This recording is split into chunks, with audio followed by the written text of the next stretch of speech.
here from Field Family Farm, and today I have a story to tell you about these guys, and these guys, and these guys. And then we're going to talk a little bit about what's happening in the garden, and then, yeah, that's basically all that today's video is. While I'm talking, I'm going to be up-potting these guys, but first, let's talk about their story. So, last year, I started, like, 4 or 5 tomato seeds in 2 of these cups, and one of them was supposed to be peppers. Or maybe all 3 of these were tomatoes. I can't remember, but they got to be like only 2 sprouted in each cup, if that. And they got to, the ones that did got to be like this much out of the soil line. And then I was like, okay, well, I gotta move them outside because it's time to plant them, and they're not very big, but I'm gonna plant them anyway. So I went to move them outside to harden them off, and I was gonna move them back in, whatever. Well, like 2 days into the hardening them off process, I forgot about them because my brain, that's just the way it is. And I was like heavily pregnant at the time, like probably 2 weeks away from giving birth at the time, and I just forgot about them. So the sprouts that were in here died, and these cups, all 3 of them, promptly sat right there all winter. From the time that the sprouts died, I was like, you know what, fine, just, they're gonna be there, they're gonna die there, it's fine. Over the fall, in the course of the winter, they got covered up by these leaves, and yeah, they just sat there, and they sat there, and then the spring rolled around, and I didn't really notice anything at first, but then there was one day I was turning on the water to water the gardens or get the chickens water, whatever it was, and I kind of noticed something green poking out of the leaves in these cups. So I was like, huh, that's weird. It's probably just weeds though, it's fine. And yeah, so I left them be. Didn't really think anything of it. And then they got bigger, and they got bigger, and they got bigger. And then I was like, those kind of look like tomato seedlings. And that is what I had in those cups. So maybe? And then I took a picture of them and I posted them in one of the groups I'm part of on Facebook. I think some of you probably know Roots and Refuge. I talk about them quite a bit because they're one of my main inspirations, but the Friends of Roots and Refuge Facebook group, I posted the pictures in that group. Also, I don't know if you can hear it or not, but there is a baseball game going on just like in the park that's like a block over that way. There's lots of cheering. I don't know if you'll be able to hear it in the background, but if you do, that's what it is. The joys of living in a small town. You can hear everything. Anyway,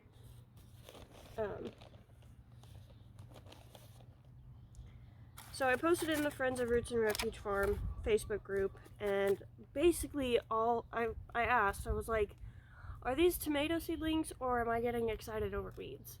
And basically unanimously it was, them's tomatoes, you should up-pot them and get them in your greenhouse or whatever. So here we are. I am up-potting and getting them in the greenhouse. Granted, if they survived that freeze that we had like a month ago, pretty sure these things will survive anything. I don't think they had sprouted then, and they were still covered in all those leaves at that point, so it's very likely that they hadn't sprouted yet. But yeah, so these are my survivor tomatoes, which is cool because the tomatoes that I started a little bit ago, that I showed y'all me starting them in the video, haven't sprouted yet. Nothing's happened to any of those. Well, like 3 of the flowers that I planted in that video have sprouted, and 1 has since died. I don't have great luck with things sprouting that I want sprouted.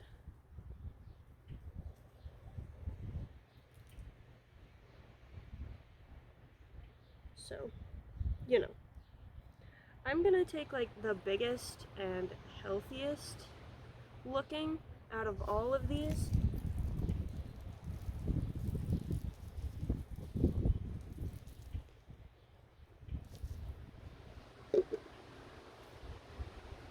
They're kind of flimsy, all of them, but like, I would be too if I was just kind of left out here to my own devices. Not gonna lie.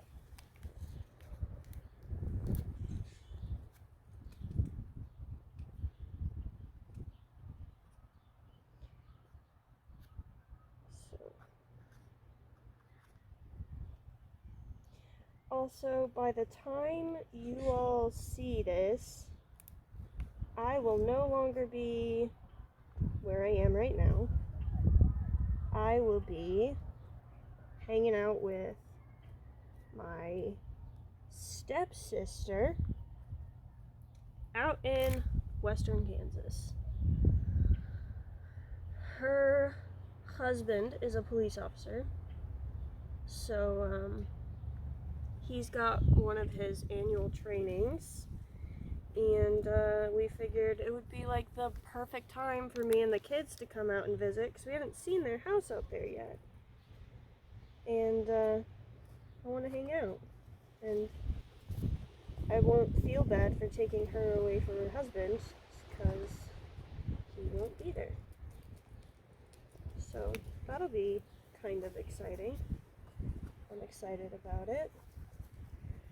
I am filming this video the day before I'm leaving, and then I probably will not post it until Thursday while I'm there. Maybe I'll post it Tuesday. If this video comes out on Tuesday, you won't be getting a video on Thursday. If this video doesn't come out on Tuesday, ignore everything I just said, because it doesn't matter.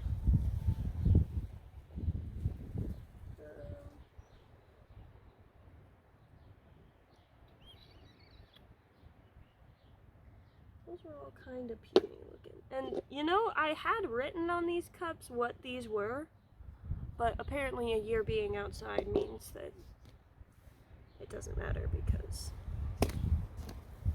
the marker's gone. What I had written is gone anyway.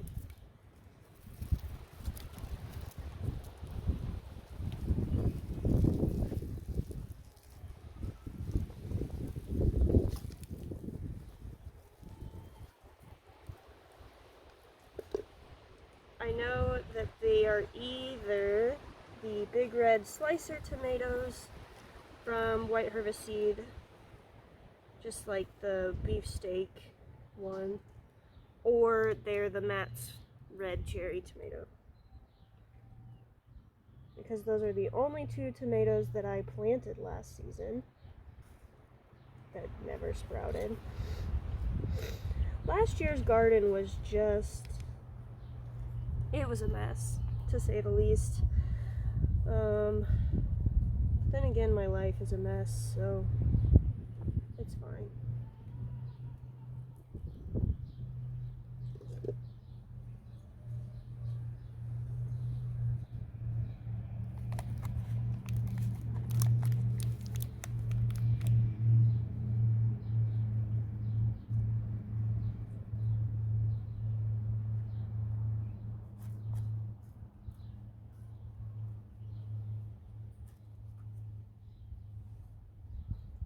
These guys are looking so cute.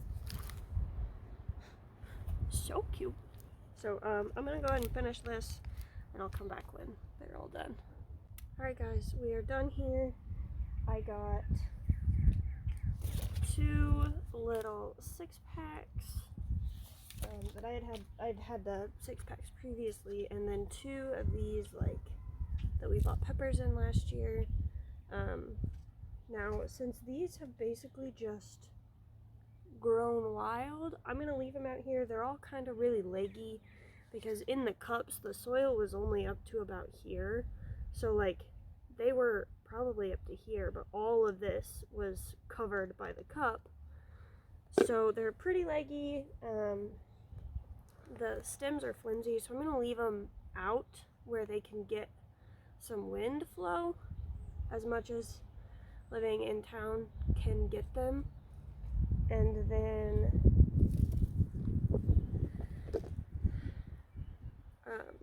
probably tonight I'll end up putting them in the greenhouse since we're leaving tomorrow, and I don't want them, I don't think our 10-day forecast has any temps below 40. And well, it got down to 40 last night and they stayed outside and aren't dead yet, so. But anyway, I'm gonna, if I set them in the greenhouse, it'll be like the bottom section where the zipper never gets closed all the way because I want there to be airflow in the greenhouse. So yeah, I'm gonna clean up real quick and then we'll go on a tour of the garden. We're gonna do a garden tour real quick. Whoops. First walk in, these are my potatoes. Nothing has come up yet. Everything just got watered because I figured while I was cleaning up I might as well water it. Here's some kale. All 3 seeds that I planted in this section of this container sprouted. This one and this one sprouted, this one didn't, and this middle one, and then only this middle one sprouted in this 3rd container. So I've got 6 kale plants all together. They're taking their time. Here's the radish bed. This one looks almost ready to pull. Some of these are a little close together. I'm not sure how many radishes we'll actually get. This one looks like it's forming one. And then I think these are the beets coming up, which is good. This pool blew into our backyard, so we're keeping it and I'm gonna plant in it. Then in this container I've got peas are the big things along the back and the side here. And then the little stuff down here, like this tiny stuff, is weeds. I need to cut weed. But these bigger ones are Brussels sprouts, and then old compost, new compost, greenhouse. So that's all there really is for a garden tour. Thanks for hanging out with me today, guys. I will see y'all on the next one.